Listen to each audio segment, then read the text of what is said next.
Bizda keyingi misol 28-sanada fevralda tushgan testimiz tenglamamiz ekan. Biz hozir birinchi bo'lib hisoblaydigan narsamiz mana bu ifodamiz. Chizmayapti bu.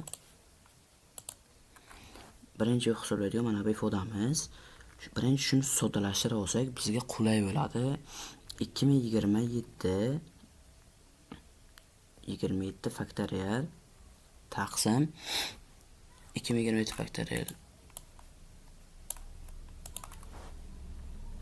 2027 faktorial. Endi biz mana bu 2026 ni maydalashimiz kerak.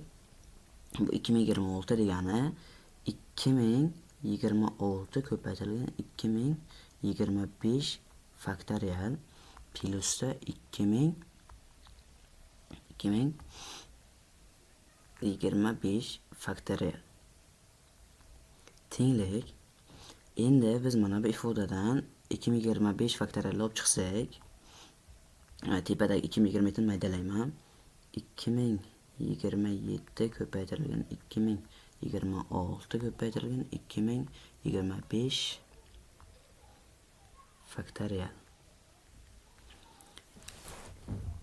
Mahrajiga 2025 faktorial ko'paytirilgan 2026 plus 1. Endi mana bu 2025 faktorial bilan bular qisqarib ketadi. Mana buning javobi 2027 bilan bu bilan bu qisqarib ketadi. Bizda buning javobi 2026 chiqar ekan. Bu tenglamaning yechimi emas, bu bizda faktorialni soddalashtirgan holatimiz. Endi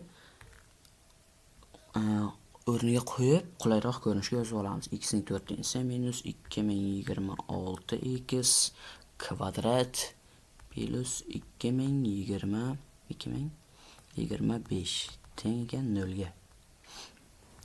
Endi mana bu x kvadratimizni t deb belgilayman.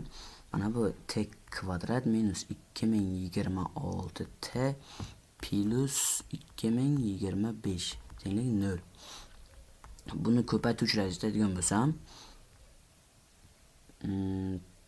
t minus 2025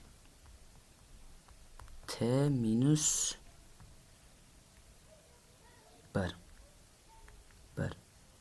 teng 0 ga. Endi t'ni topadigan bo'lsak, t'miz teng bo'lyapti 2025 obo shu 2025 t'miz teng bo'lyapti 1 ga. Endi o'rniga qo'ysak, x kvadrat tenglik 2025 45 kvadrati bo'lgani uchun x imiz teng bo'lyapti plus minus 45 ga. Bunga qo'ysak x kvadrat tenglik 1. X imiz teng bo'lyapti plus minus 1 ga. Bu menimcha tenglamaning yechimi emas, tenglamaning yechimi yig'indisini toping deganimiz kerak. Mana biz ishladik tenglamani. Keyingi misollarni